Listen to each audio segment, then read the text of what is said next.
Shalom à tous, que Dieu vous bénisse, que Dieu vous garde. Bienvenue donc à cet enseignement sur le mot rat. Nous sommes à la 31e vidéo sur l'adjectif rat. Mais nous avons toujours plein de choses à étudier, à voir, car l'Esprit de Dieu a beaucoup de choses encore à nous révéler. Alors écoutons en fait ce que le Seigneur a à nous dire aujourd'hui. Remettons ces quelques instants à l'Éternel, notre Dieu, notre Père, si vous voulez bien.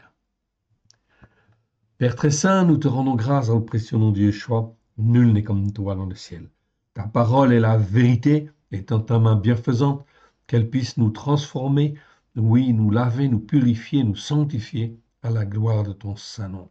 Nous te rendons grâce, Père très saint, dans le précieux nom de Yeshua, car tu nous as appelés pour te servir, te glorifier, toi le seul vrai Dieu et celui que tu as envoyé. Aide-nous, mon Dieu, mon Père, à te faire plaisir. Alléluia. Amen. Allons voir dans le texte, donc si ma mémoire est bonne, nous sommes donc dans Jérémie chapitre 6, versets 22 à 30, et ce qui nous intéresse, c'est surtout le verset 29. Verset 29 nous dit, le soufflet est brûlant, le plomb est consumé par le feu, c'est en vain qu'on essaye d'épurer, les actes qui sont selon le mal ne se détachent pas. On a donc revu effectivement ce verset pour le corriger au plus proche en fin de compte de l'hébreu. On va en faire le commentaire, mais il nous faut le contexte. Nous allons revoir avant en fait la définition, comme on le fait en fait à l'habitude, afin de bien comprendre en fait la définition du mot mal et effectivement que cela descende au plus profond de nos cœurs. C'est extrêmement important dans les temps en fait qui viennent. Ok, regardons en fait le mot rat, ici la définition du mot rat. Voilà. Donc le mot rat en fait ici, ça s'écrit donc en fait comme vous le voyez en fait ici à l'écran, avec un resh et un aïn. C'est très important d'apprendre à distinguer ce qui est bien et ce qui est mal, évidemment, afin d'être dans un jugement juste, car si l'Éternel Dieu nous demande d'avoir un jugement juste et d'apprendre à marcher selon la justice par la foi, c'est extrêmement important dans les temps qui viennent, afin de discerner ce qui est bien de ce qui est mal et laisser de côté ce qui est mal. C'est un apprentissage, c'est en fait ici non seulement un apprentissage, mais c'est l'expérience en fait ici du croyant. C'est ce qui fait qu'il va grandir en maturité spirituelle, de manière à ne pas se laisser en fait ici entraîner par des fausses doctrines, des fausses interprétations, et rester ferme sur, en fin de compte, en fait, la Torah, les prophètes et les psaumes à la lumière de Yeshua, ou je veux dire sur la parole de Dieu, sur la terre adamique sur laquelle le Seigneur l'a planté et qu'il ne soit pas déraciné en fin de compte de là.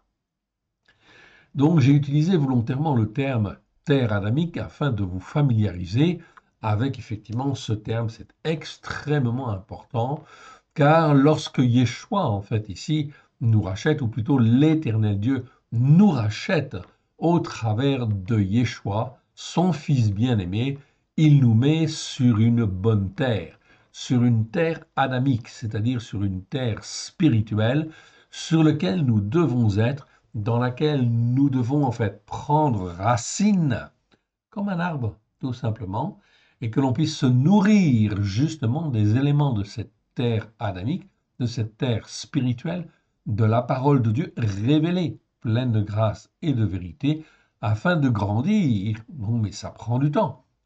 Souvenez-vous, un arbre fruitier, lorsqu'on le plante, ça ne donne pas de fruits avant 3 ans, 5 ans, en fait, ici. Donc, cela prend du temps. Mais une fois qu'il donne, en fin de compte, ici, des fruits, s'il a été planté sur une bonne terre, si c'est un arbre qui est bon, donc sanctifié par le sang de l'agneau, il ne peut porter que de bons fruits, évidemment.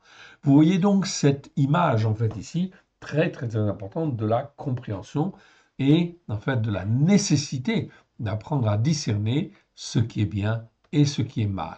Sinon, on risque de se laisser troubler par n'importe quel enseignement n'importe quelle remarque, en fait, ici, que quelqu'un peut faire, en fait, ici, et être déstabilisé, oui, bien sûr. OK? Donc, on voit, en fait, ici, ce qu'il en est, et d'apprendre à distinguer ce qui est bien, ce qui est mal.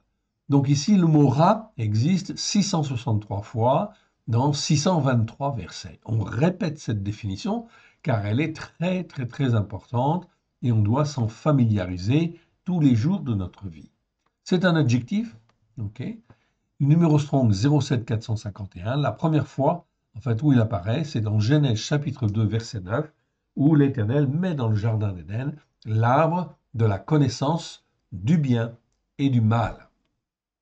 C'est donc extrêmement important car cette notion de bien et de mal qui existe depuis le premier chapitre de la Genèse, depuis le deuxième chapitre de la Genèse, pardon, eh bien effectivement il est bien écrit, ce n'est pas forcément bien traduit, mais s'il est écrit que l'Éternel Dieu fait une séparation bien nette entre ce qui est bien et ce qui est mal.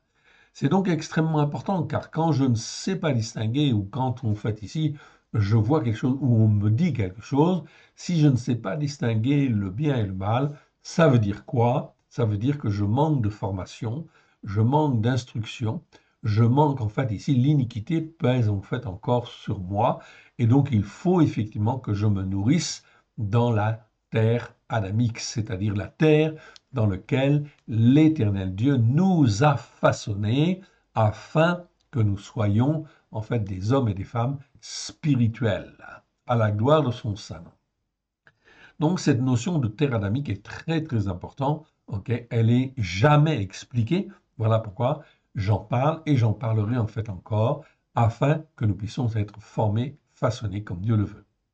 Le mot rat, comme on le voit ici, veut dire mal, mauvais, ce qui est mal, ce qui est mauvais, laid ou grave. Selon les racines hébraïques anciennes, la racine resh aïn, okay, qui nous donne cette racine-là, est l'emblème de tout ce qui est terrestre, opaque et mauvais. C'est le mal par essence, okay, tant sur le plan physique, par exemple les vaches laides, donc en français on pourra le traduire par d'autres mots éventuellement, selon effectivement le contexte, donc on ne va pas dire des vaches mauvaises, okay, on pourrait le dire, mais ça sonne pas bien en fait en français. Donc le fait de traduire par des vaches laides, c'est très bien en fait ici.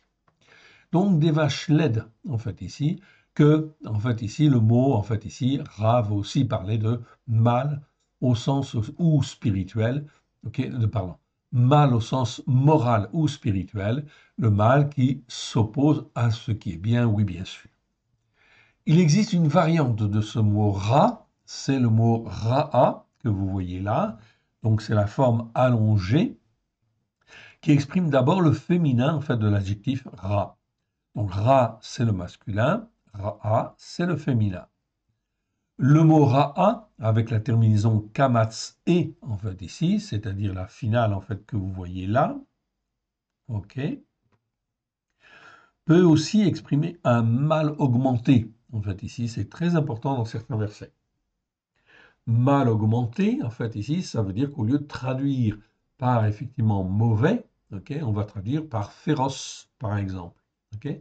C'est pourquoi on pourra traduire par une bête féroce, c'est notamment avec l'histoire de Joseph, ok, où en fait on ramène à Jacob en fait la tunique en fait de Joseph et en fin de compte Jacob, qu'est-ce qu'il dit en fait ici? Il dit en fait il a rencontré une bête féroce, une bête mauvaise littéralement, mais mauvaise avec un comment dire avec un mal augmenté, c'est-à-dire féroce par exemple. Une bête féroce plutôt qu'une mauvaise bête.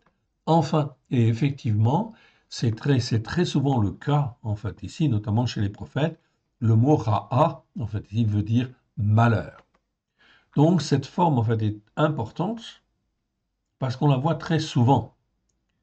Sur les 660 fois où on trouve effectivement le mot ra, eh bien, la forme allongée ra'a, en fait, ici, eh bien, on va la retrouver 284 fois, c'est-à-dire presque la moitié de fois, okay, dans les Écritures.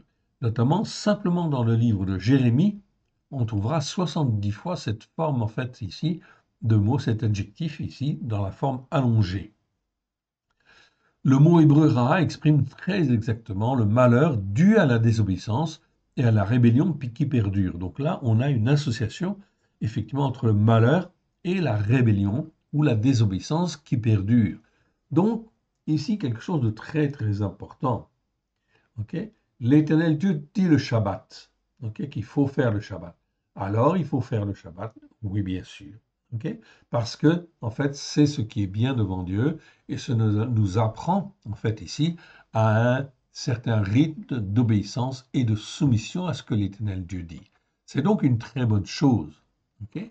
Mais certains chrétiens, en fin de compte, disent, oui, mais c'est le lendemain du Shabbat qu'ils se réunissaient. Oui, et donc ils disent, c'est le lendemain du Shabbat qu'ils célébraient le Shabbat.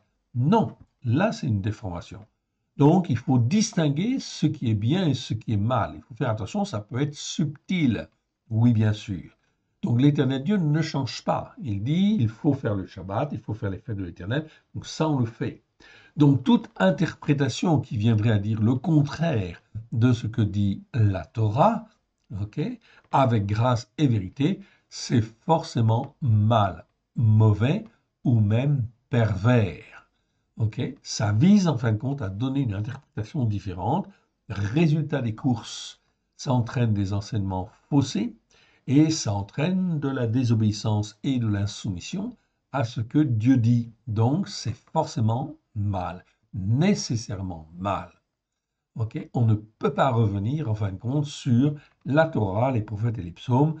Je dis cela, c'est extrêmement important afin en fin de compte que nous apprenions à discerner ce qui est bien et ce qui est mal. Et dans les temps qui viennent, eh bien, ça va être extrêmement en fait important et fondamental. Oui, bien sûr.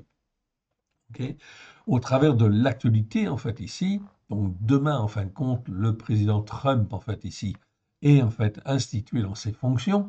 Okay. Donc c'est effectivement en fait quelque chose que l'Éternel Dieu en fait ici lui permet, oui bien sûr, et effectivement il croit, c'est un chrétien on peut dire, mais il a été formé par des évangéliques et en fait ici dans sa manière de faire, eh bien c'est pas toujours sanctifié. Okay.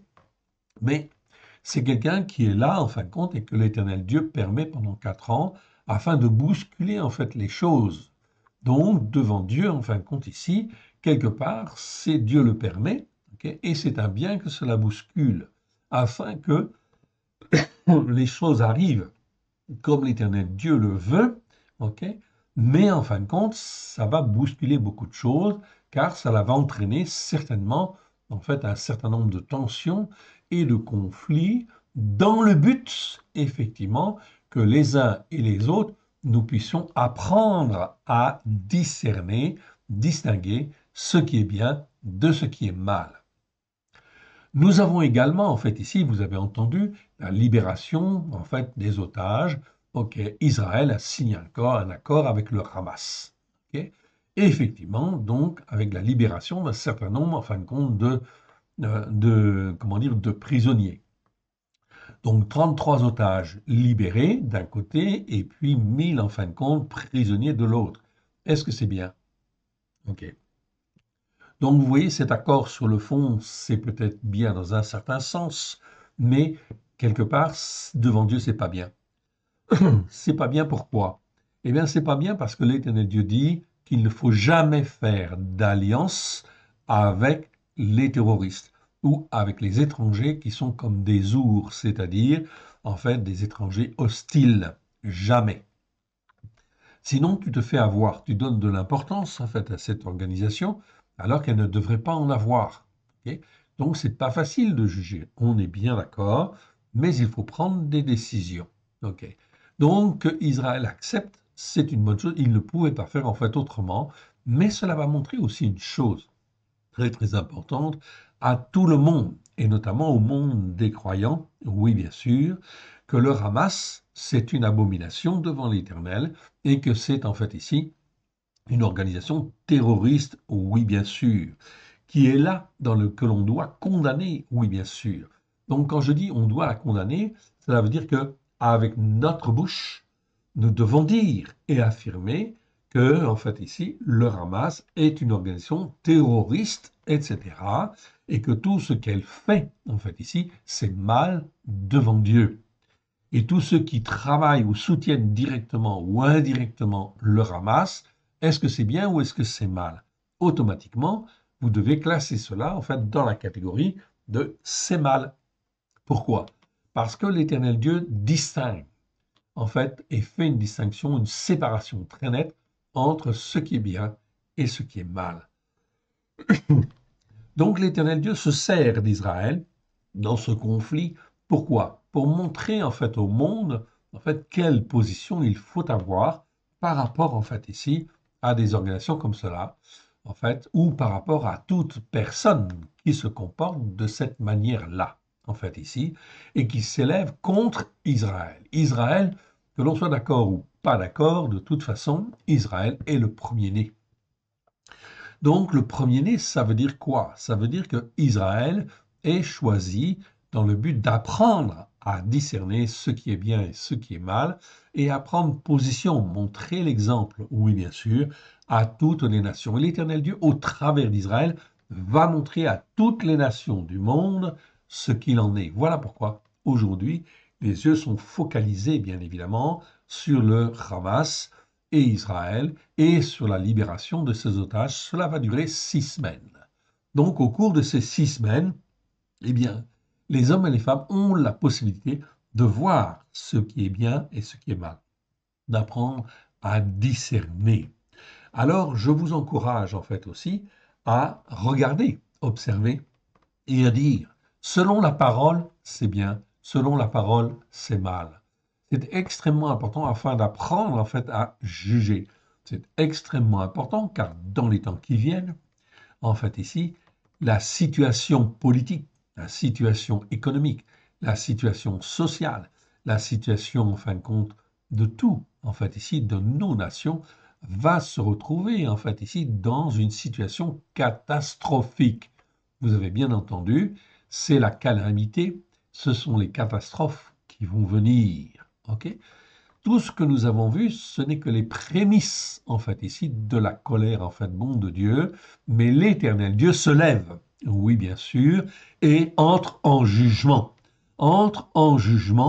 vis-à-vis, en fin de compte, ok, de tout le monde, de toutes les nations de la terre, oh, oui, bien sûr, il le dit et on le verra. On verra, en fin de compte, ces versets, tout simplement parce que l'Éternel Dieu veut que les uns et les autres se repentent de leurs péchés, de leurs transgressions et de leur iniquité, c'est-à-dire aussi de leur manière de penser, manière de voir, manière de comprendre en fait les choses. Et la chrétienté, en fait, ici, d'une manière générale, quelles que soient les dénominations, a une position en fait à prendre dans les temps qui viennent, dans ces situations, afin de pouvoir dire oui, nous sommes avec Israël ou non. En fait, ici, nous soutenons en fait ici le bien et non pas le mal. Donc, il faut apprendre à discerner où est-ce qu'est le bien, où est-ce qu'est le mal.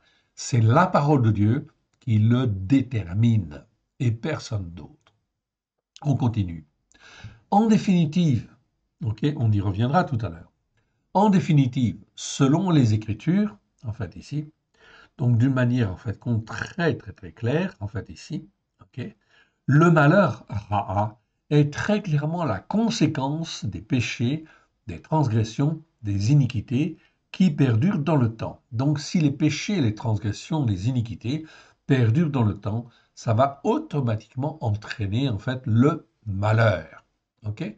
Donc quand Dieu dit il faut faire le Shabbat, il faut faire les fêtes de l'Éternel, il faut les faire en fait ici. Vous n'êtes pas obligé de les faire selon en fait le rituel en fait ici juif en fait ici dans sa plénitude. Non, mais il faut marquer les temps et c'est extrêmement important avec grâce et vérité et ne jamais déroger à ce que la Torah en fin de compte nous dit. En fait ici, c'est extrêmement important, c'est en fait ici fondamental afin d'être bien ancré sur notre terre adamique, sur la terre spirituelle que l'Éternel Dieu a mis sous nos pieds, afin qu'on puisse prendre racine dans tous ces enseignements, en fait ici, qui sont donnés dans la Torah, les prophètes et les psaumes, à la lumière de Yeshua, c'est-à-dire avec grâce et vérité, afin que nous puissions être, comment dire, une plante, une belle plante pour Dieu, si je puis dire. Ok?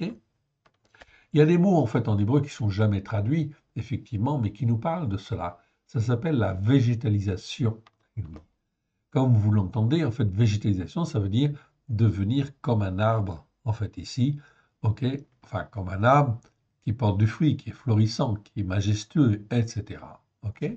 Comme un chêne, ok? Ou un cèdre du Liban, oui. Les Écritures parlent plutôt, en fin de compte, ici, de méchanceté. Et lorsque l'orgueil, en fait, ici, donc, le malheur, c'est la conséquence des péchés systématiquement, des transgressions et des iniquités qui perdurent dans le temps. Voilà pourquoi il faut rester ferme sur la Torah. Lorsqu'il y a, en fin de compte, de l'orgueil, l'orgueil est présent. Les Écritures ne parlent plus, en fin de compte, de mal ou de mauvais, mais de méchanceté. En hébreu, ce mot, en fait, on l'a vu, en fin de compte, ici, ok? Ce mot, en fin de compte, on l'a vu, c'est rachat. Rachat, on a fait les vidéos dessus. Okay, ce mot-là existe 263 fois sur 249 versets.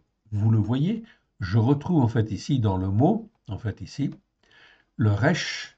Okay, je retrouve le resh, le shin, c'est la lettre du milieu, et le haïn. Okay, donc on retrouve en fait ici les mêmes lettres que l'on avait tout à l'heure. Okay, ici avec ra. Mais en fait, au milieu, on a en fait un shin. Ok. Ce symbole-là, en fait, ici, ce signe-là, montre qu'il y a une influence tout autour, ok, qui, en fin de compte, est grave. Donc, ça donne une influence très mauvaise. C'est la notion, en fin de compte, de méchant. Il y a de l'orgueil, ok, et cela forcément influe, en fait, ici, tout autour. Donc, on ne parle plus de mal mauvais, mais là, on parle de méchanceté. On a vu les vidéos, je ne reviens pas dessus. Ok. Autre exemple avec en fait la racine Resh Aïn.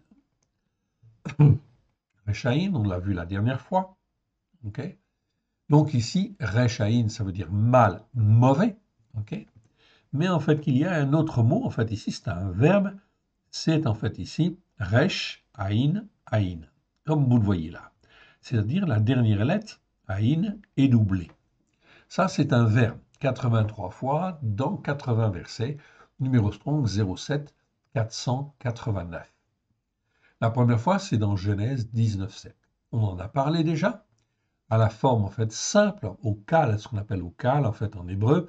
Tout cela, c'est pour vous familiariser, en fait familiariser votre oreille, okay, vos yeux, et en fait ici votre cœur à certaines racines que l'on va voir plus en détail par la suite. Donc, au cal, c'est la forme en fait simple en fait du verbe. Ça veut dire être mauvais, être mal. Ok?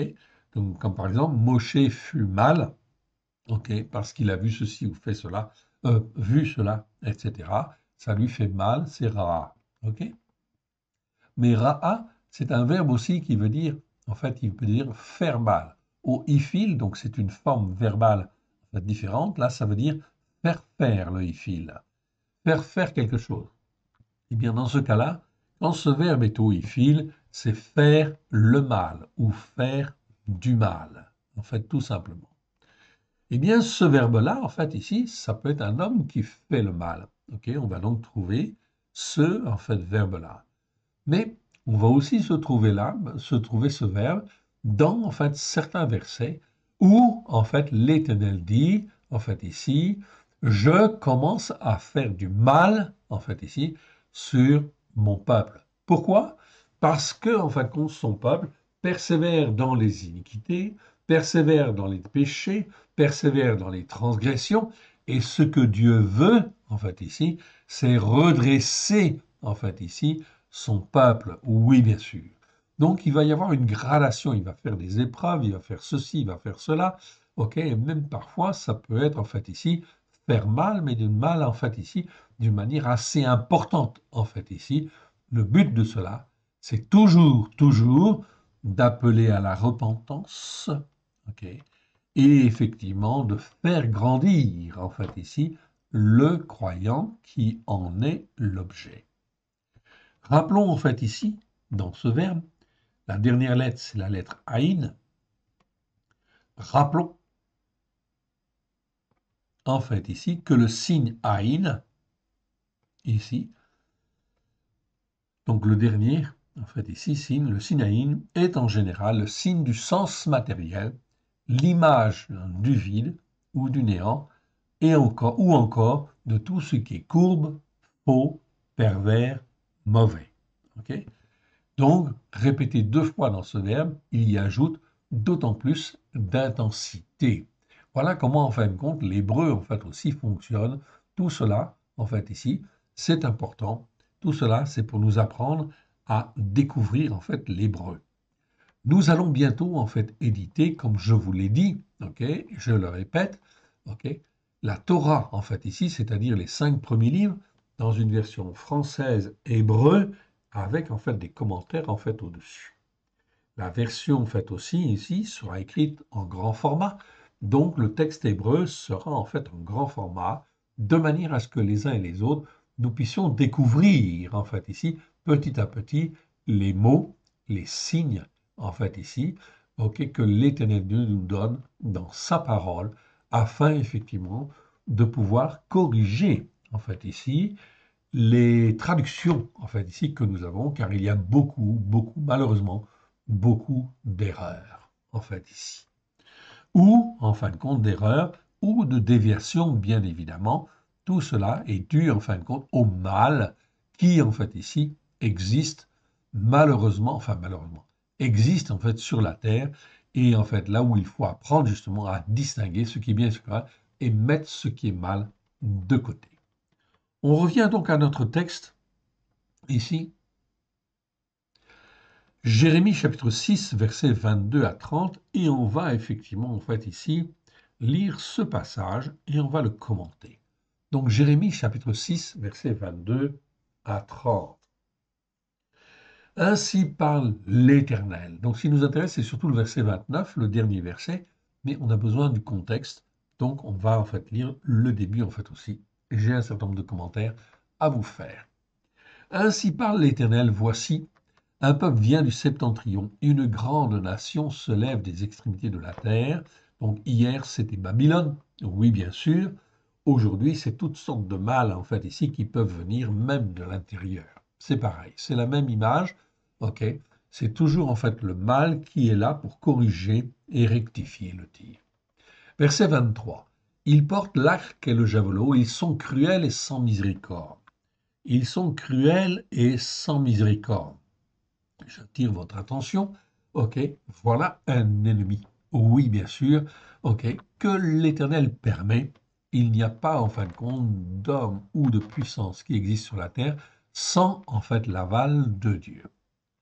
Donc, on peut dire, en fait, ici, et vous le voyez au travers de l'actualité, ici, et vous allez le voir dans les 6 prochaines semaines en particulier, entre cet accord qu'il y a eu entre le Hamas et Israël, eh bien, en fin de compte, le Hamas, comment dire, exprime tout ce qui est cruel, tout ce qui est sans miséricorde. Okay. Il porte l'arc et le javelot. Là, ce n'est plus en fin de compte l'arc et le javelot comme hier, mais en fait ici, c'est des kalachnikovs, c'est ceci, c'est cela, c'est des bombes, c'est ceci, peu importe. En fait ici, l'expression du mal, de la méchanceté, de la cruauté est là. Ils portent l'arc et le javelot, ils sont cruels et sans miséricorde. Okay. Leur voix mugit comme la mer, ils sont montés sur des chevaux prêts à combattre comme un seul homme. Okay. Contre toi, fille de Sion.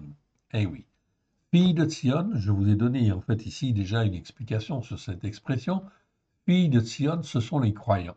Eh oui, ils sont appelés fils de Sion parce qu'ils sont censés être sur la montagne de Sion, sur la montagne de la sainteté, en fait ici.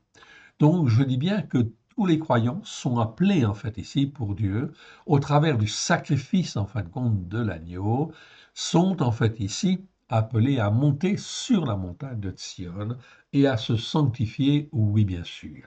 Et dans les Écritures, ils sont appelés filles de Sion dès le départ. Dès le départ, en fait, ici, oui, mais Est-ce que justement la fille de Sion va écouter et mettre en pratique? Est-ce qu'elle va rentrer dans l'obéissance?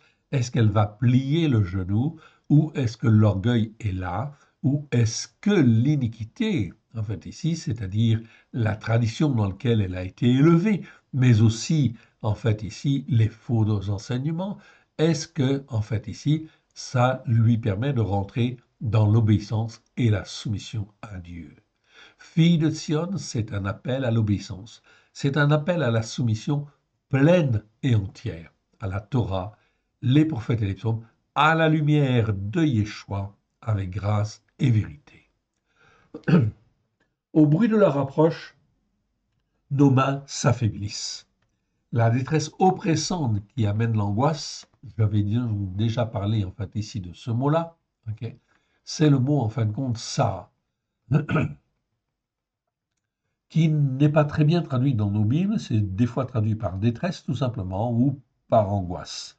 En réalité, le mot en fait exprime très clairement non seulement la détresse, mais le mot tsara en fait exprime l'oppression en fait ici, ok, et en fait qui conduit, qui amène à l'angoisse, ok, qui amène à l'angoisse, ok, qui amène l'angoisse, et je rajouterai en fait aussi la douleur en fait ici. Donc, littéralement, si je voulais bien traduire le mot, Sarah, c'est la détresse oppressante qui amène l'angoisse et la douleur. Pour vous donner une petite indication, c'est exactement, en fin de compte, ici, ce que, en fait, exprime le Hamas sur, effectivement, les populations, en fin de compte, qu'elle vise. Et notamment Israël, en fait, ici, dans en fait, cette libération ponctuelle d'otages, ça maintient, effectivement, le peuple juif dans une détresse oppressante qui amène l'angoisse et la douleur. Ok. L'Éternel Dieu le permet. Le permet pourquoi? Parce que l'Éternel Dieu aime son peuple. Et l'Éternel Dieu aime son peuple et veut que son peuple s'humilie, se repente, oui, ok, de ses péchés, de ses transgressions, de ses iniquités, et afin qu'il puisse accepter, en fait ici, Yeshua comme Seigneur et Sauveur, oui bien sûr. Donc vous voyez ici la détresse oppressante qui amène l'angoisse, elle a un but. C'est pas le but là forcément de détruire pour détruire. C'est pour cela que l'Éternel Dieu a fortifié en fait Israël afin qu'il puisse avoir une bonne armée, oui bien sûr, et se dégager de l'emprise en fait ici du terrorisme du Hamas. Ceci en fait est un exemple en fait en réalité prophétiquement parlant, sur le plan prophétique, l'Éternel Dieu est en train de montrer en fait là un exemple qui va venir dans toutes nos sociétés et en fait notamment en France, particulièrement en fait en France plus qu'un autre pays.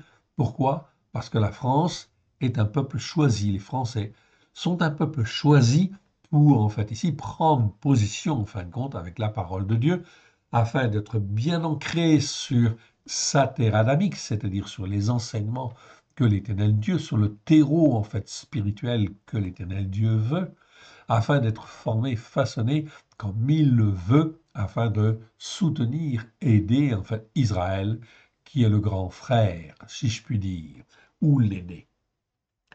Donc c'est très important en fait ici. Pourquoi? Parce qu'au travers en fait de cet exemple, okay, l'Éternel montre comment, en fin de compte, il faut se comporter. Il apprend, il éduque les nations, et effectivement, donc, les nations vont être sujets, bien évidemment, à toute forme, en fin de compte, de violence, de terrorisme, en fait, ici, mais aussi de violences diverses et variées qui vont, en fait, augmenter à droite et à gauche, ok, et qui vont, en fin de compte, mettre nos sociétés en péril. Pourquoi? Parce que nos sociétés ne sont pas posées sur en fait la Torah, les prophètes et les psaumes, ok, même si nous sommes dans une culture, pour nous Français ou pour beaucoup d'Européens, dans une culture judéo-chrétienne, nous sommes loin en fait d'écouter la Torah et de la mettre en pratique. Alors cela suffit, cela fait 2000 ans, donc l'Éternel Dieu entre en jugement. Je dis bien l'Éternel Dieu entre en jugement et fait effectivement que toutes les nations vont être aux prises, ok, à toutes sortes en fait ici de difficultés, de calamités en fait ici. On verra un verset dans Jérémie, c'est dans le chapitre 25 de Jérémie, qui dit en fait très clairement que la calamité va de nation en fait en nation. En réalité, c'est pas tout à fait en fait la bonne traduction. C'est en fait le mal en fait ici va de nation en nation en fait ici. C'est le mot rat. On verra. Je ne m'étends pas plus là-dessus. C'est donc extrêmement important. Au bruit de leur approche, nos mains s'affaiblissent. La détresse oppressante qui amène l'angoisse, en fait ici, nous saisit, nous saisit. Comme quoi? Comme la douleur, en fait ici. Comme la douleur, en fait ici, la douleur, c'est le mot ril, en fait ici. La douleur d'une femme qui accouche. Eh oui. Donc ici, le mot, je vous le montre, en fait ici, je vais même agrandir en fait l'explication pour que vous puissiez bien la voir. Et en fait, si vous faites une copie d'écran, c'est en fait ici, pas de problème. Le mot ril, en fait ici, que l'on voit en fait ici, un resh, un ret, un yod et un lamed, comme vous le voyez en fait là, c'est un mot qui n'est pas très très courant, 7 fois dans 7 versets, c'est un nom masculin en fait en hébreu. Ok. En français, c'est la douleur, on peut traduire par la douleur, oui, mais c'est pas n'importe quelle douleur. C'est la douleur en fin de compte, ok, qui en fait ici, comment dire, qui fait que l'homme ou la femme se tord en fait ici, se tord de douleur en fait ici. L'idée, c'est l'idée real, c'est l'idée de se tordre de douleur en fait, qui est comparée en fait ici à quoi? Au fait de placer sa foi dans quelque chose. C'est la même chose. Lorsqu'une femme, elle accouche, en fait ici, ok, eh bien, qu'est-ce qu'elle fait? Elle fait des efforts pour accoucher, oui, et elle va se retrouver dans les douleurs parce que l'Éternel Dieu le permet. C'est exactement la même chose en ce qui concerne la foi. Ça peut être douloureux, oui, bien sûr, mais il faut le faire pour accoucher, en fait ici, d'un homme spirituel. Un homme spirituel ne peut pas, en fin de compte, ici, être une réalité spirituelle s'il n'est pas passé en fin de compte par les épreuves. Le mot ril en fait existe 7 fois. Okay, et chaque fois, en fait, ici dans les versets, presque chaque fois, il est traduit, c'est pas toujours bien traduit, mais souvent c'est en rapport avec la femme qui accouche. Exode 15, 14, par exemple, c'est traduit par terreur. Okay, Job 6, 10, c'est traduit dans les mots, en fait, ici. Psaume 48, verset 6 ou 7, comme la douleur d'une femme qui accouche. Donc, on retrouve le sens même du mot ril, en fait, ici, en hébreu. Jérémie 6, 24, c'est ce qui nous concerne, comme la douleur d'une femme qui accouche. Jérémie 22, 23, douleur semblable à celle d'une femme en travail. Donc, on exprime la même chose, en fait, ici. Jérémie 50, verset 43, en fait ici, comme la douleur d'une femme qui accouche, en fait encore, et Michée chapitre 4, verset 9, pour que la douleur te saisisse comme une femme qui accouche. Donc on parle bien, en fin de compte, là, d'une douleur, en fait ici, très importante. Voilà pourquoi l'Éternel Dieu aime ses enfants et veut sauver, mais pour les sauver, il est obligé, en fait ici, de les faire passer par, en fait ici, un certain nombre d'épreuves afin, en fin de compte, qu'ils puissent, en fait ici, croire comme l'Éternel Dieu le veut, en fait ici. Ok, c'est donc très important, ça ne se fait pas sans douleur, hein, on est bien d'accord. Ok, donc ici, donc une détresse oppressante qui amène l'angoisse et la douleur, on pourrait dire, nous saisit, en fait, ici, comme la douleur. Donc là, comme on parle de la douleur, effectivement, on n'est pas obligé de le répéter, en fait, ici. D'une femme qui accouche. Ne sortez pas dans les champs, en fait, n'allez pas sur les voies, en fait, ici. Quand on dit, en fait, n'allez pas dans les champs, c'est-à-dire n'allez pas n'importe où, en fait, ici. Spirituellement parlant, en fait, ne mangez pas, en fait, n'importe quel fruit ou n'importe quelle nourriture qui se trouve dans la nature, dans les champs, en fait, ici. Le mot est toujours traduit par champ, ok, c'est sadé, mais en réalité, en fin de compte, on parle de ce qui existe, en fait, la nature, en fait, ici, la réalité terrestre, en fait, des choses. Ne sortez pas dans les champs, n'allez pas sur les voies, en fait, ici, n'importe quelle voie, en fait, ici. C'est pas le mot chemin. Chemin, c'est un autre mot plus, plus spécifique. Ici, on parle, en fait, de route ou de chemin. N'allez pas, en fin de compte, sur les voies, en fait, ici, que tout le monde prend, en fait, ici. Non. Revenez à la Torah. Il faut s'humilier et demander pardon. Car là est l'épée de l'ennemi et l'épouvante règne alentour. L'épée de l'ennemi, en fait, est là. C'est-à-dire que dans les temps qui viennent, il y aura de plus en plus d'insécurité, oui, bien sûr. OK. Et si je veux être sauvé, eh bien, en fin de compte, ça veut dire qu'il faut, en fait, ici, que je m'attache à Dieu, que je m'enracine dans la Torah, les prophètes et les psaumes, dans la terre adamique que lui veut. Comprenez bien, terre adamique ici dans le sens des enseignements spirituels qui sont comme une terre adamique pour nous qui sommes des êtres censés être des hommes spirituels. Car là est l'épée, donc en sortant en fin de compte de là, en fait, si on va dans les champs ou sur les voies, de là, c'est l'épée de l'ennemi et l'épouvante règne alentour. Fille de mon peuple, qu'est-ce que dit le Seigneur en fait ici?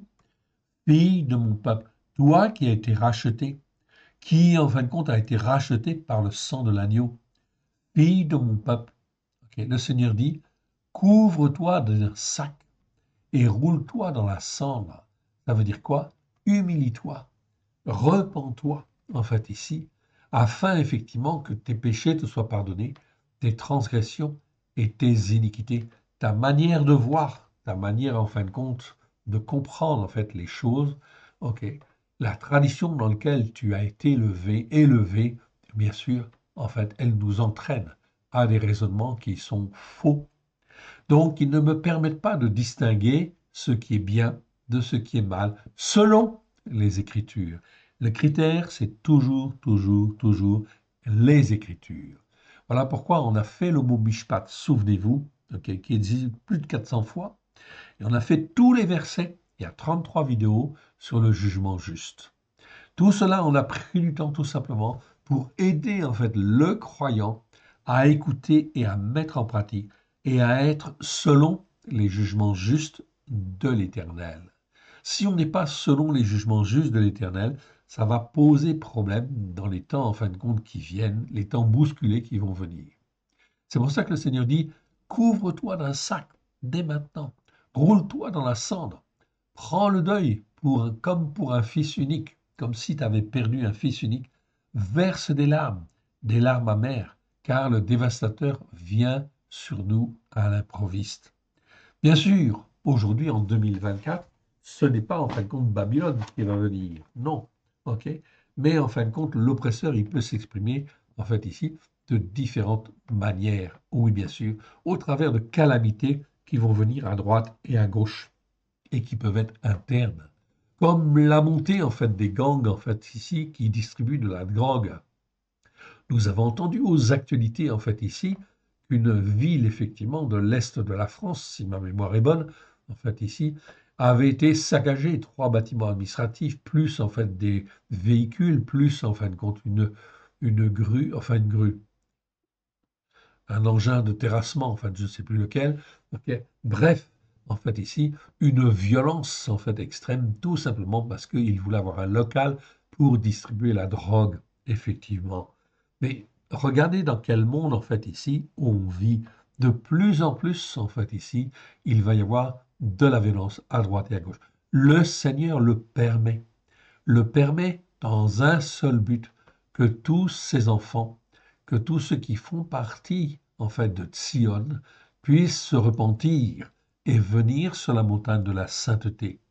Que toutes les filles de mon peuple, en fait, se couvrent et se repentent afin de revenir à l'Éternel.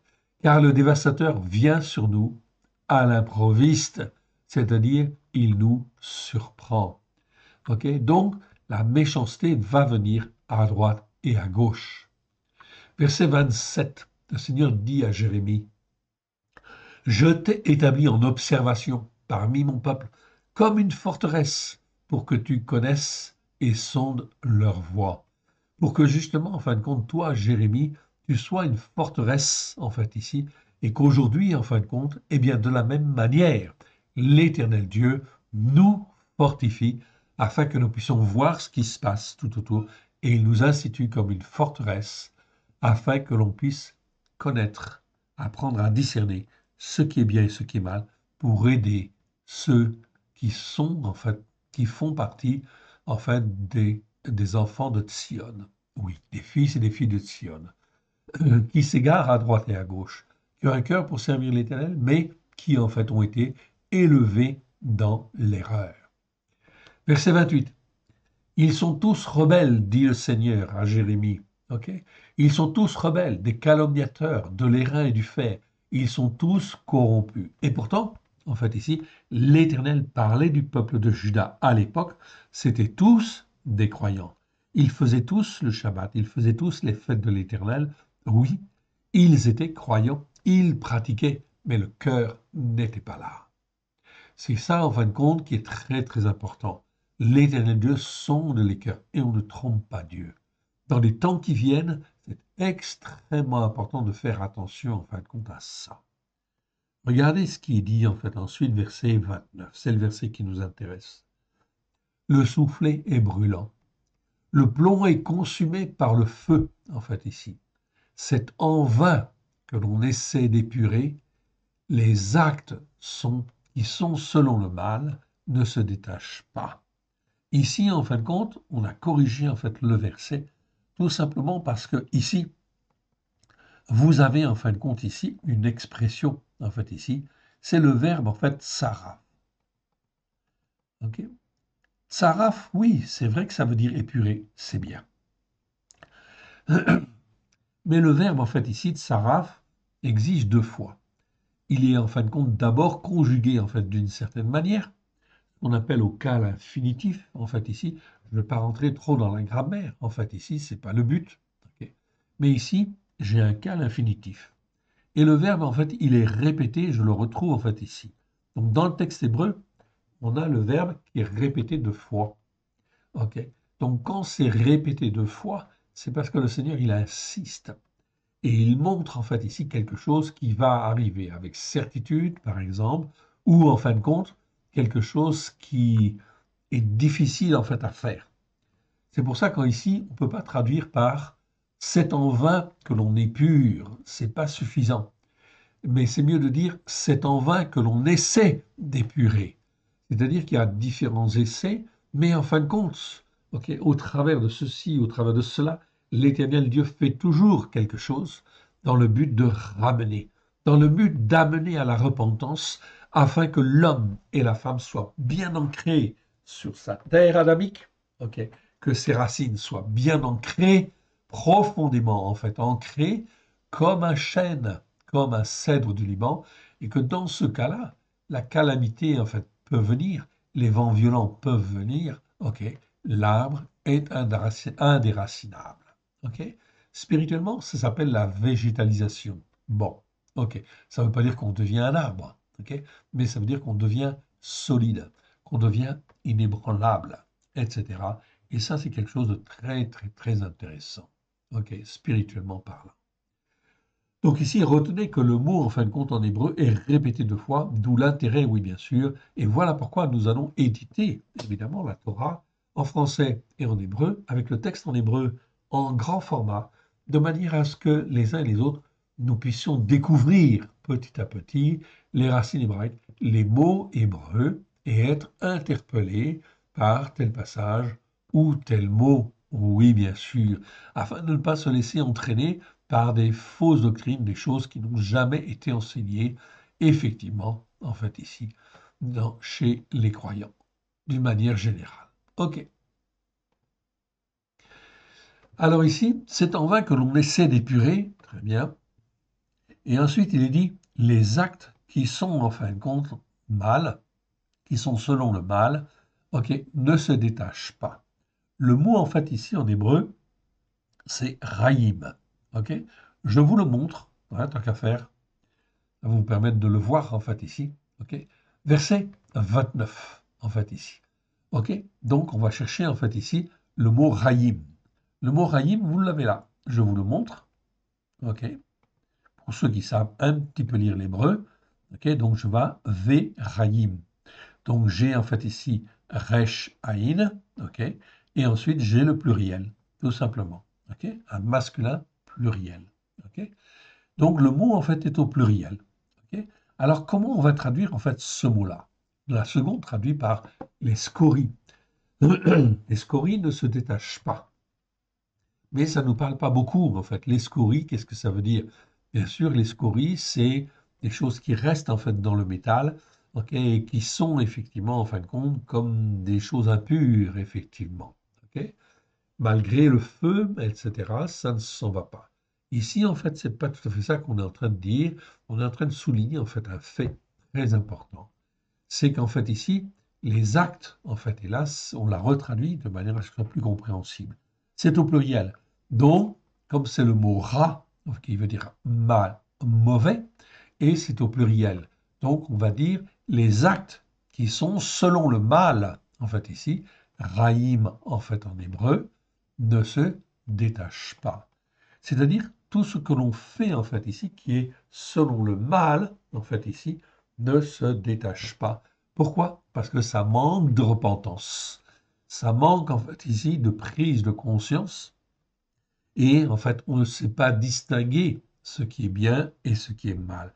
D'où l'importance d'apprendre à distinguer ce qui est bien de ce qui est mal. Car il faut absolument, en fin de compte, se séparer de ce qui est mal. Et comment je peux savoir ce qui est mal de ce qui est bien?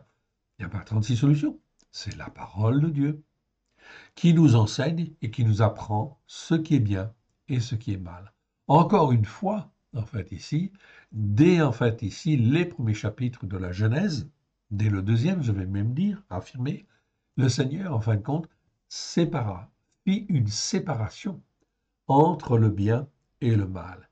Mais il fit une séparation, le mot veut dire une séparation bien nette entre le bien et le mal. Voilà pourquoi, en fait, ici, si nous apprenons à être selon un jugement juste, en fait, selon l'Éternel, eh bien, en fait, cela nous apprend à discerner ce qui est bien et ce qui est mal, et à faire bien la distinction entre ce qui est bien et ce qui est mal, en fin de compte, devant Dieu.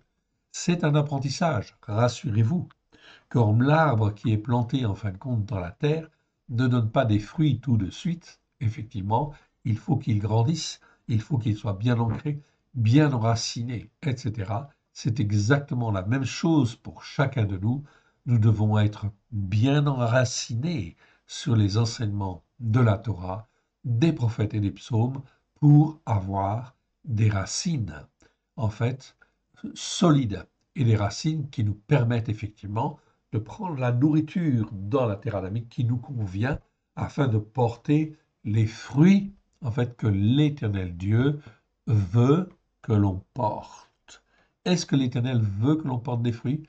La réponse est oui, mais pas n'importe comment. Des fruits qui le glorifient, lui. Voilà pourquoi l'apprentissage de l'obéissance et de la soumission est extrêmement importante, évidemment. Alors, dans ce schéma-là, vous aurez toujours, en fin de compte, des corbeaux à droite et à gauche. Oui, j'ai bien dit des corbeaux, en fait, ici, car le corbeau, en fait, est le symbole de ce qui est mal, en fait, ici, et qui influence pour, en fin de compte, empêcher, en fait, ici, la colombe, en fait, ici, de porter les fruits, en fait, ici, et de porter la vie. Souvenez-vous, lorsque Noé, en fait, ici, lorsque l'arche, et c'est pas vraiment une arche, on reviendra là-dessus, ok, eh bien, en fait, lorsque le déluge commença, en fait, à descendre, ok, Noé, il lâche le corbeau, d'abord, et ensuite il lâche la colombe. La colombe, c'est celle qui est, en fin de compte, destinée, c'est la puissance de la vie, c'est la puissance de la création, en fait, ici. Tant que cette colombe n'a pas trouvé la bonne terre, en fait, ici, elle revient, en fin de compte, sur l'arche. Mais le corbeau, il est là, c'est le doute, en fait, ici. C'est la remise en question, en fait, ici. Ok, c'est l'empêcheur de tourner en rond, en fait, ici. Il est toujours là pour empêcher les uns et les autres d'avancer. Et donc, en fait, ici, c'est très important de comprendre cela. Tout cela, le Seigneur le permet. Pourquoi? Dans le but de nous former, de nous façonner. Et en matière de formation, eh bien, il n'y a pas mieux que l'Esprit Saint, évidemment. Alors, laissons-nous former, laissons-nous façonner. Ici, en fait, le verset se termine en disant les actes selon leur mal, selon le mal, ne se détachent pas. C'est-à-dire qu'en fin de compte, à cause de l'orgueil, à cause en fait du manque de foi, à cause en fin de compte de l'intempérance, etc., eh bien, on ne s'agenouille pas, on ne se remet pas en question. Résultat des courses, les péchés persistent, les transgressions en fait ici subsistent et l'iniquité perdure dans le temps. On les appelle de l'argent méprisable, car l'Éternel les a rejetés. Donc, si effectivement, en fait ici, s'ils sont de l'argent méprisable, alors l'Éternel, oui, va les rejeter. Et automatiquement, il y a donc une sélection, en fin de compte, qui se fait. Oui, bien sûr. Une sélection spirituelle, on est bien d'accord. Et en fait, ici, nous arrivons dans les temps où l'Éternel Dieu, en fait, ici, va exercer ses jugements. Nous allons le voir dans tout un certain nombre de versets, en fait, ici, prochainement. Ok, je reviens en fin de compte ici à mon mot. Donc je le sélectionne, une petite seconde, je le mets dans ma recherche en fait ici, ok, pour rechercher en fait ici les mots suivants. Oui, bien sûr, ok. Donc on est dans Jérémie 6, ok, 6, 29, et on continue en fait ici. Et on arrive en fin de compte maintenant donc dans ici Jérémie chapitre 7, 7 verset en fait ici 6, ok. Et je vais reprendre à partir du verset 4. Ok. Donc, je demande un instant.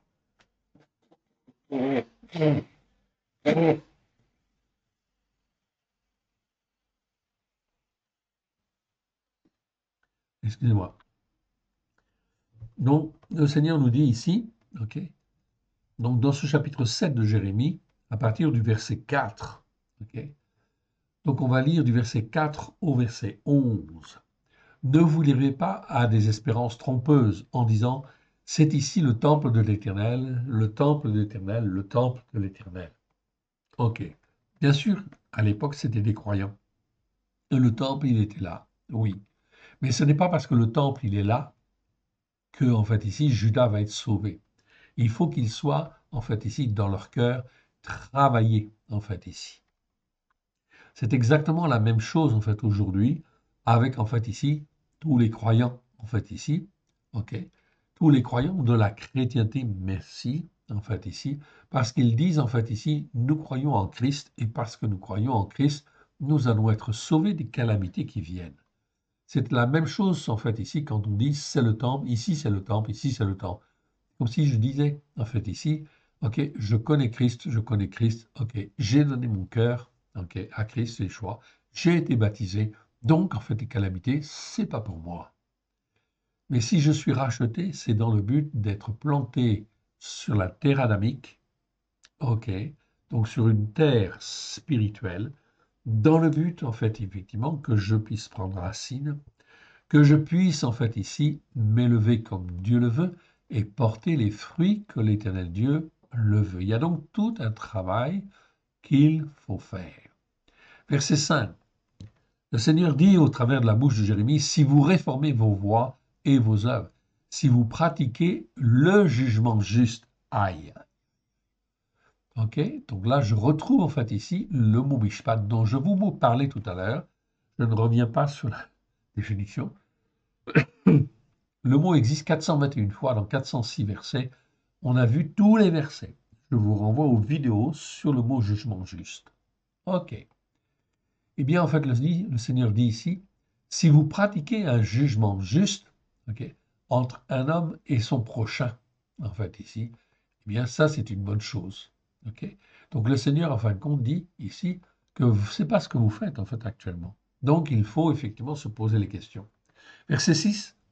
Si vous n'opprimez pas l'étranger, l'orphelin et la veuve, si vous ne répandez pas en ce lieu le sang innocent, Si vous n'allez pas après d'autres dieux pour votre malheur, en fait ici, je retrouve en fait ici le mot ra, ok, que je devrais mettre en fait en vert tout simplement, comme je le mets d'habitude, ok.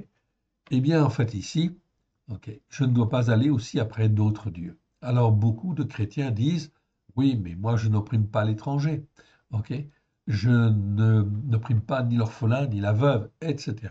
Ok, je ne répands pas dans ce lieu le sang innocent. Ok. Mais en fin de compte, si on n'écoute pas en fait la Torah pour la mettre en pratique, ça veut dire qu'on va vers d'autres dieux. Le Dieu catholique, ok, le Dieu protestant, le Dieu évangélique ceci, évangélique cela, etc. pour votre malheur. Je prends volontairement en fin de compte ici des images, bien évidemment, ok, ici, afin effectivement de montrer que en fait l'Éternel Dieu veut nous planter dans une certaine terre spirituelle et veut nous faire monter sur la montagne de Sion, sur la montagne spirituelle de Sion. Ce sont des images, oui bien sûr, mais des images qui ont une réalité spirituelle fondamentale. Verset 7. Alors je vous laisserai demeurer dans ce lieu, dans le pays que j'ai donné à vos pères d'éternité en éternité. Donc l'Éternel Dieu dit ici à Judas, aux croyants de l'époque, je vous laisserai demeurer dans ce lieu, dans le pays que j'ai donné à vos pères, d'éternité en éternité, si vous travaillez selon un jugement juste. Mais voici, vous vous livrez à des espérances trompeuses qui ne servent à rien. Ok. Verset 9. Regardez bien. Quoi? Dérober, voler, extirper, manipuler. Donc là, c'est le verbe ganave. Je vous le montre, en fait, ici. Ganave. Ok. Parce que le mot ganave, en fait, ici, veut dire à la fois dérober, voler, extirper, manipuler, en fait, ici.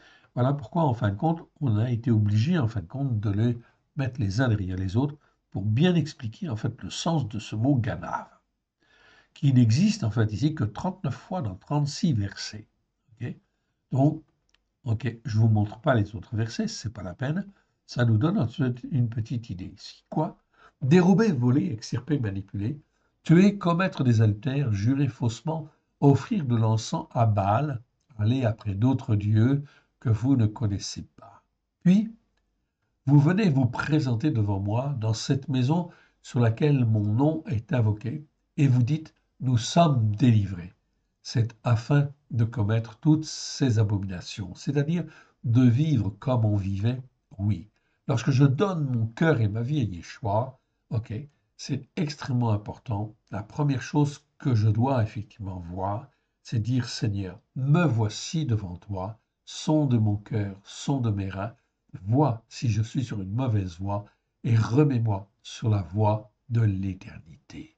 Alors, si vous écoutez, si vous lisez la parole, et si vous écoutez, en fait, le Seigneur, il y a, en fin de compte, là, en fait, ici, l'Esprit de Dieu qui va nous former inévitablement, nous façonner, parce que l'Éternel Dieu veut notre sanctification. Donc, l'Éternel Dieu va nous montrer, en fait, ici, il faut passer par, en fait, ici, le fait d'avouer tel péché, telle transgression, telle iniquité, etc. Ok, pourquoi? Parce qu'on était dans l'erreur hier.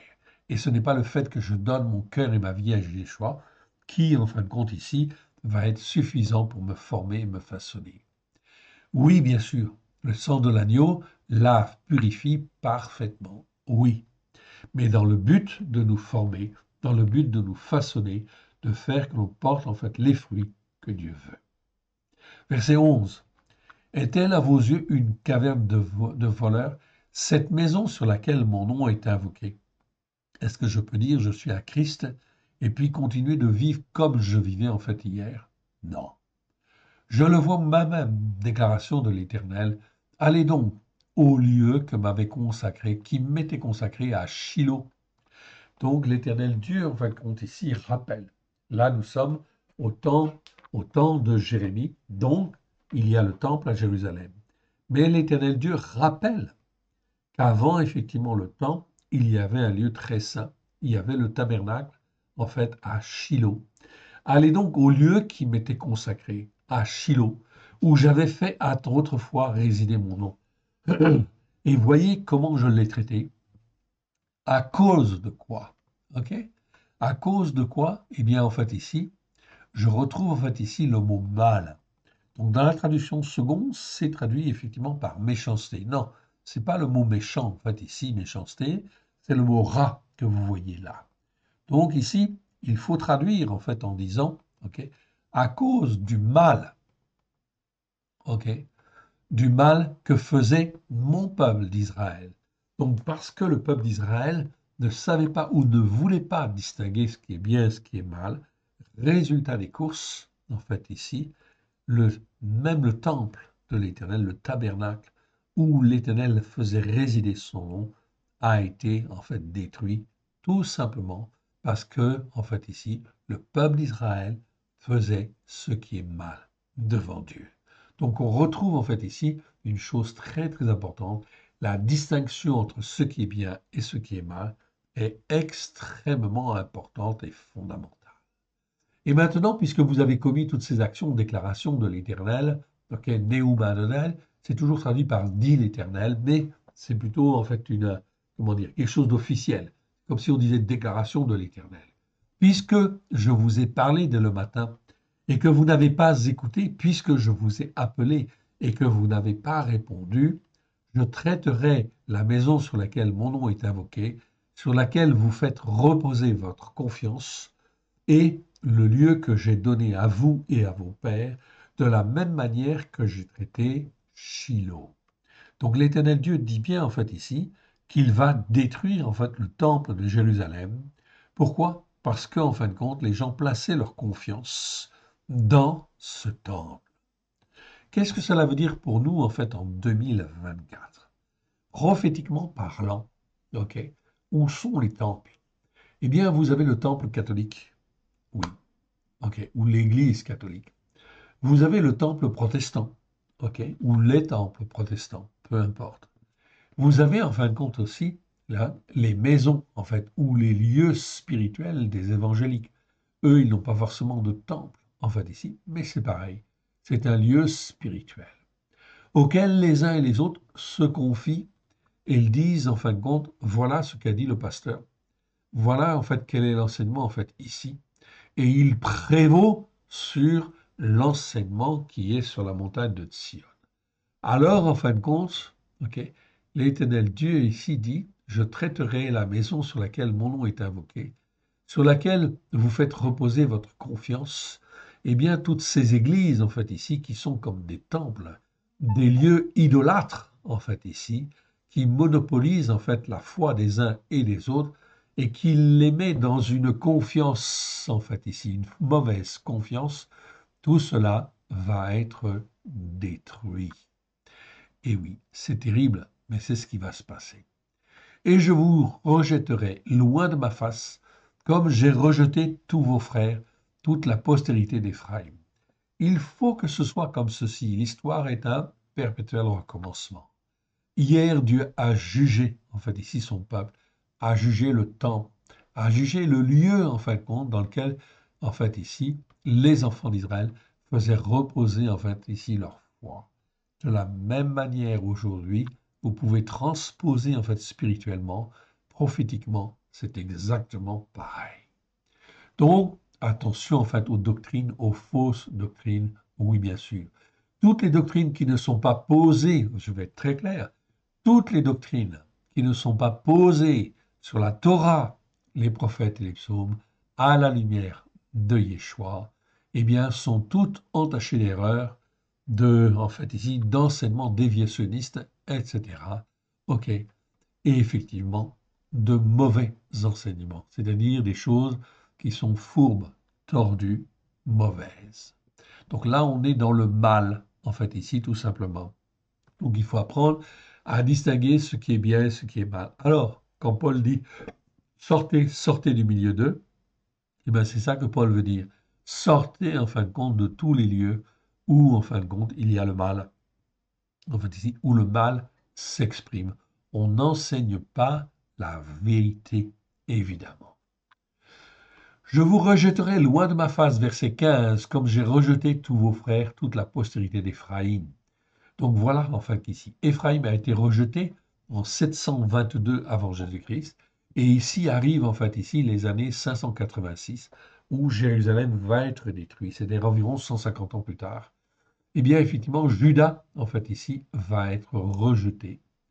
Et toi, n'intercède pas en faveur de ce peuple, n'élève pour eux ni supplication ni prière, ne fais pas des instances auprès de moi, car je ne t'écouterai pas, en fait, ici. Verset 17. Ne vois-tu pas ce qu'ils font dans les villes de Yehuda et dans les rues de Jérusalem? Les enfants ramassent du bois, les pères allument le feu, et les femmes pétrissent la pâte pour préparer des gâteaux à la reine du ciel et pour faire des libations à d'autres dieux afin de mériter. De la même manière, les hommes et les femmes aujourd'hui sont occupés en fait ici à toutes sortes de choses, oui bien sûr, mais qui ne sont pas spirituelles. On n'écoute pas en fait Dieu et on ne plie pas le genou devant l'Éternel. On est accaparé en fait ici par en fait ici ceci ou cela, etc.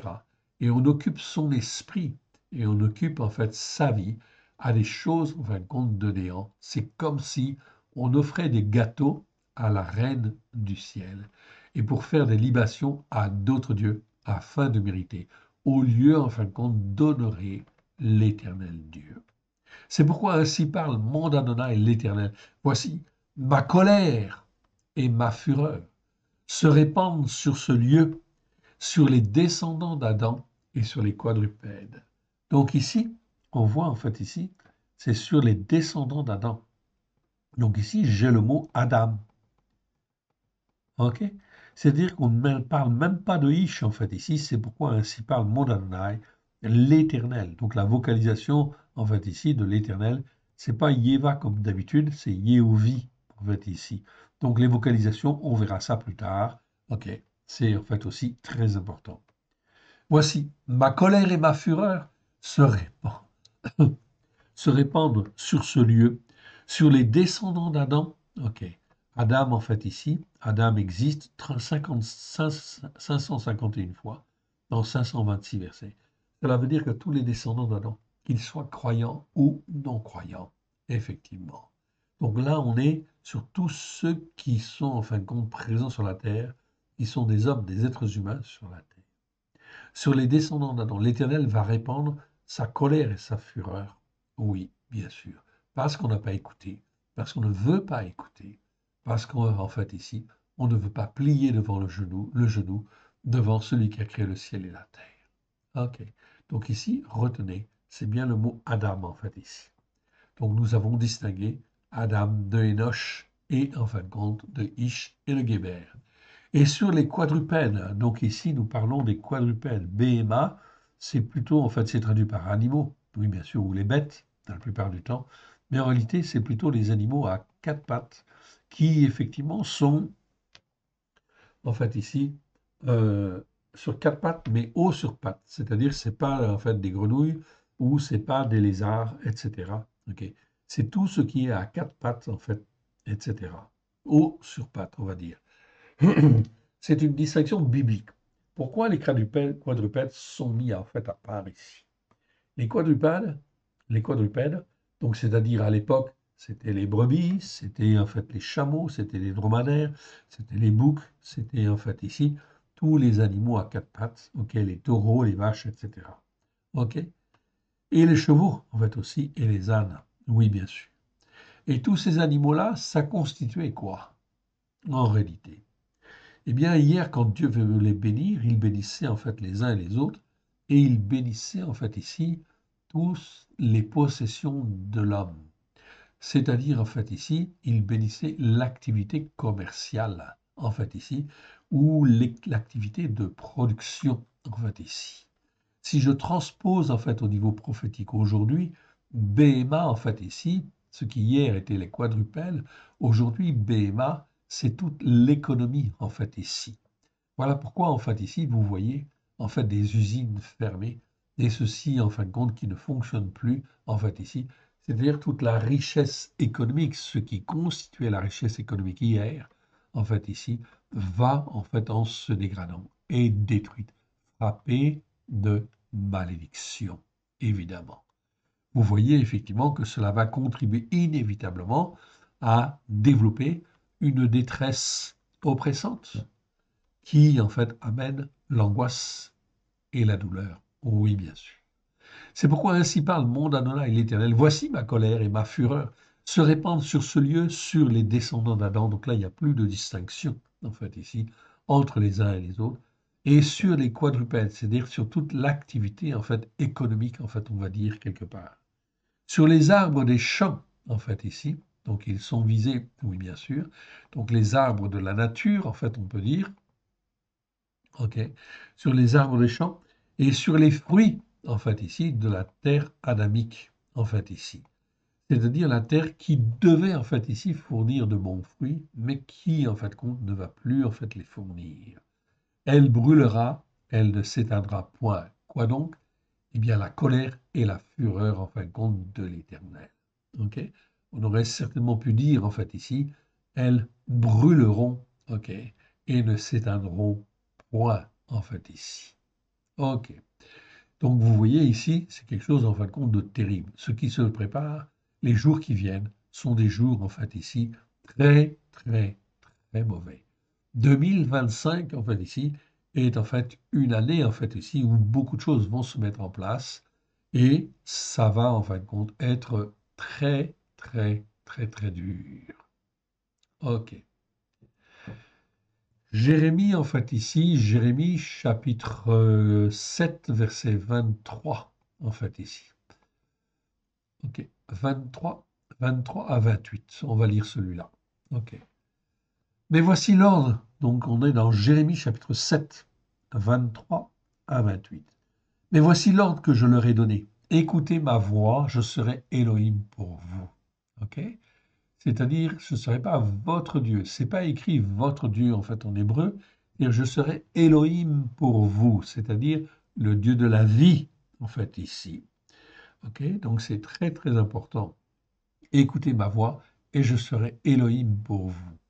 Et vous serez mon peuple. Marchez dans toutes les voies que je vous prescris afin que vous soyez heureux. Voilà encore un rappel, en fin de compte, de l'Éternel. Ok, verset 24. Mais ils n'ont pas écouté, ils n'ont pas prêté l'oreille. Ils ont suivi les conseils, les penchants de leur mauvais cœur. Donc là, en fait, on retrouve, en fait, compte ici, les penchants, bien sûr, de leur mauvais cœur, de leur cœur mauvais, en fait, ici. Donc je retrouve, en fait, le mot lève, ici, que je vous ai déjà montré, en fait, ici, 592 fois dans 549 versets.